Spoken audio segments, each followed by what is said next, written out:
So now humanity is incredibly busy trying to save the future for the posterity, and in some ways that's colonizing the future, right? So we set everything in motion, the transitions, technologies, mitigation, adaptation, everything, and the future generations have to live with it.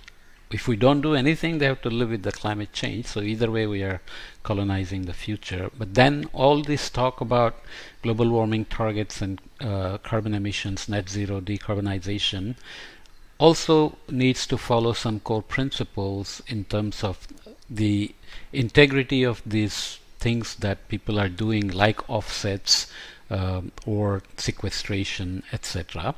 And we need some core principles. So here is the Integrity Council for the Voluntary Carbon Market, which has put out this report, which is long, so I'll just make a very brief summary of it. Core carbon principles, assessment framework, and assessment procedure. It's always good that some group always jumps on what is important and starts to take charge of making sure we don't go crazy doing things again. What is the Integrity Council? The Integrity Council for the Voluntary Carbon Market, so that's ICVCM, is an independent governance body for the voluntary carbon market.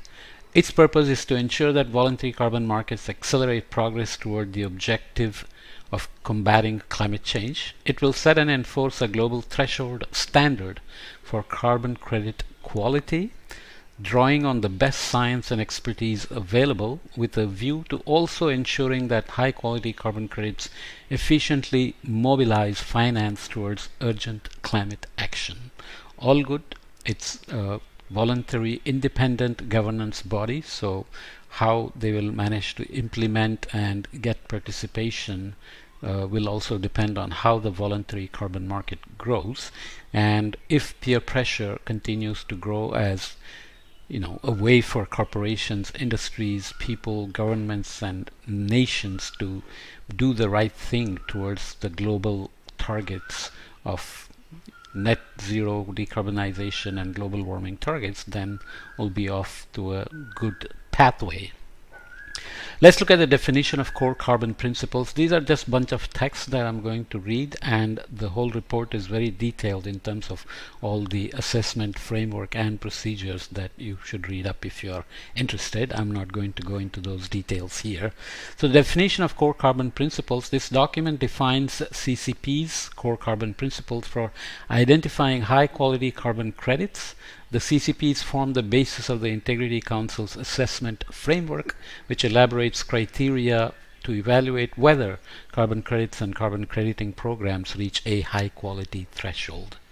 The CCPs and the assessment framework define a threshold standard focused on the integrity of the voluntary carbon market. The CCPs and the assessment framework have been developed through an open dialogue with carbon crediting programs and other stakeholders, and draw from multiple sources, including the Task Force on Scaling Voluntary Carbon Markets, Intergovernmental Panel on Climate Change, the United Nations Framework Convention on Climate Change's Paris Agreement, and Cancun Safeguards Carbon Offsetting and Reduction Scheme for International Aviation of the International Civil Aviation Organization, and the work of Calyx Global and the Carbon Credit Quality Initiative.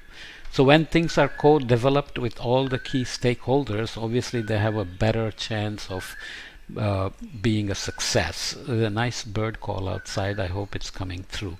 The CCPs represent a full set of interlinked principles and are to be considered in their entirety.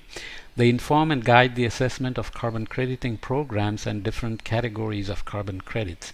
The CCPs also enable the tagging of CCP-approved carbon credits with additional attributes that attest to other variable features associated with the mitigation activity. So everything shouldn't go independently. Adaptation, mitigation, sustainable development goals, voluntary carbon markets, because carbon markets may be driven by corporations and industries which have their own goals and need for success, profits, etc. So we have to kind of bring them all together under these core carbon principles. So they have few sections. Governance, effective governance is important. Tracking, so carbon crediting program shall operate or make use of a registry to uniquely identify, record and track mitigation activities and carbon credits issued to ensure credits can be identified securely and unambiguously. So tracking, monitoring, verification, reporting are going to be very critical to avoid greenwashing, where corporations might just claim things and not really do it, which is already happening, as we have seen in the integrity transparency report on move towards net zero, for example. Transparency is important. The carbon crediting program shall provide comprehensive and transparent information on all credited mitigation activities. The information shall be publicly available in electronic format and shall be accessible to non-specialized audiences to enable scrutiny of mitigation activities. The perception of mitigation varies across regions, by continents and countries, and everybody will learn more as this begins to become very routine, so that people know that there are no unintended consequences that are bad, for example. Co-benefits will be always good. Robust independent third-party validation and verification. The carbon crediting program shall have program-level requirements for robust independent third-party validation and verification of mitigation activities. This is tricky because you have to watch and wait, wait and watch, see how it goes, because things like organic food markets have had independent third-party validation. So when somebody sells, like Whole Food Market selling organic branded products, they rely on third-party certification, and there have been some issues of not meeting the organic standards and so on. So this has to play out in the future. B, emissions impact. Additionality is important, so that greenhouse gas emission reductions or removals from the mitigation activity shall be additional, i.e. they would not have occurred in the absence of the incentive created by carbon credit revenues. If you are doing something anyways and then you want to take credit for it by reporting it as mitigation or additional removal, then you cannot, you have to be held accountable or prevented from doing that. Permanence, the greenhouse gas emissions reductions or removals from mitigation activities shall be permanent, or whether there is a risk of reversal, there shall be measures in place to address those risks and compensate reversals. Robust quantification of emission reductions and removals is of course important. No double counting. The GHG emissions reductions and removals from the mitigation activity shall not be double counted, i.e. they shall only be counted once towards achieving mitigation targets or goals. Double counting covers double issuance, double claiming, and double use. This is very tricky because corporations, industries, or even governments tend to claim credits for things that are done in another context and then count it in two places, which is not good in the long run. Sustainable development. Sustainable development benefits and safeguards have to be ensured. The carbon crediting program shall have clear guidance, tools, and compliance procedures to ensure mitigation activities conform with or go beyond widely established industry best practices on social and environmental safeguards while delivering positive sustainable development impacts. Contribution to net zero transitions have to be monitored. The mitigation activity shall avoid locking in levels of GHG emissions technologies or carbon intensive practices that are incompatible with the objective of achieving net zero GHG emissions by mid-century. So if new oil wells are being built or new internal combustion engine infrastructures are being built, new coal plants are being built, that will be inconsistent and will lead to a lock-in into fossil fuel technologies that are not good for the net zero targets by mid-century. So reading few blurbs from each section, then the report has details on each of the sections we looked at here. The carbon crediting program shall have effective program governance to ensure transparency, accountability, continuous improvement, and the overall quality of carbon credits. The carbon crediting program shall operate or make use of a registry to uniquely identify, record, and track mitigation activities and carbon credits issued to ensure credits can be identified securely and unambiguously, as we saw before. The carbon crediting program shall provide comprehensive and transparent information on all credited mitigation activities. The information, which we already said before, shall be publicly available in electronic format and shall be accessible to non-specialized audiences to enable scrutiny or mitigation activities. People can protect themselves against unintended consequences or Frankenstein experiments. The carbon crediting program shall have program level requirements for robust independent third-party validation and verification of mitigation activities, which we already said. The GHG emission reductions or removals from the mitigation activity shall be additional, i.e. they would not have occurred in the absence of the incentive created by the carbon credit initiatives. So offsets, emissions, trading, etc. all have to be uniquely doing separate mitigation and not double counting. The GHG emission reductions or removals from mitigation activity shall be permanent, or where there is a risk of reversal, there shall be measures in place to address those risks and compensate reversals. If you are sequestering carbon somewhere and it begins to come back out, then you have to address those risks and compensate for the reversal of the sequestration, for example. The GHG emission reductions or removals from the mitigation activity shall be robustly quantified based on conservative approaches, completeness, and scientific methods. So everything will be bound by science, evaluation, and monitoring and reporting.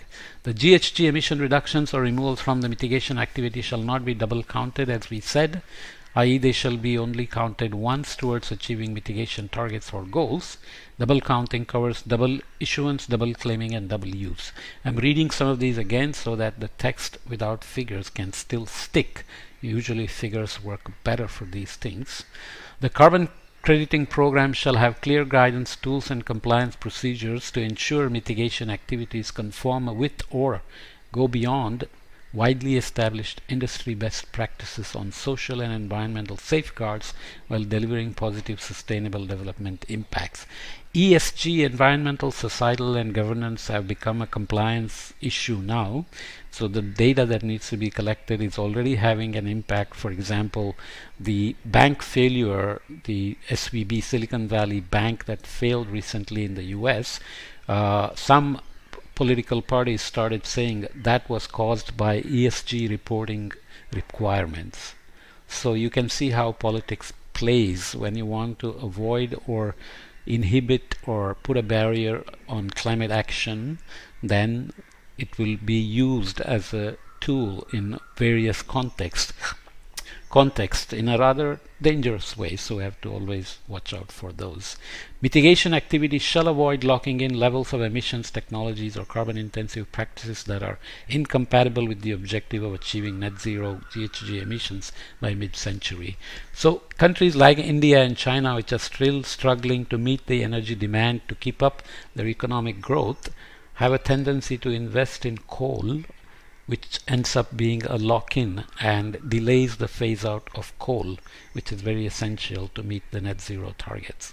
So we have looked at various scenarios in the CDR combinations that will lead to minimizing impacts on water, energy, and land systems, for example, where CDRs work well in various contexts, but coal burning is going to be bad, with adverse effects coming on health as well. So it's not just CO2, but you have to also worry about objectives of net zero, but also other bad things that happen intentionally or unintentionally.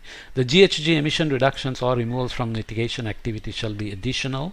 They would not have occurred in the absence of incentives. So the incentives cannot be misused to say something you have planned. Let's say a cement plant is planning to upgrade its energy source or its water use or its equipment to increase efficiency, but they will use that to get credits for mitigation. This will be essentially something that's not very good. The GHG emission reductions or removals from the mitigation activity shall be permanent, or where there is a risk of reversal, we will have compensating for reversals, as we said. The GHG emission reductions or removals from the mitigation will be robustly quantified based on conservative approaches. I'm repeating these things because I just kind of did a cut and paste from each section. From the summary, executive summary, I made these points, so they are being made again. So maybe you should wrap it up. The mitigation activity shall avoid locking in levels of emissions, which we just said. Okay, so sorry for the repetition, but you get the point that these core principles and framework for assessment and the procedures for assessment, ensuring the ESG principles, sustainable development goals, equality, labor market impacts, impacts on air and water quality, and so on, all have to be tracked. So we do need these core carbon principles because this is being driven at a very rapid speed, and again is being led by the global north. So we have to make sure that the global south doesn't stand by and watch as things happen that affect them negatively, or unintentional consequences they affect them. Okay, I have somebody at the door, so I'll stop it here.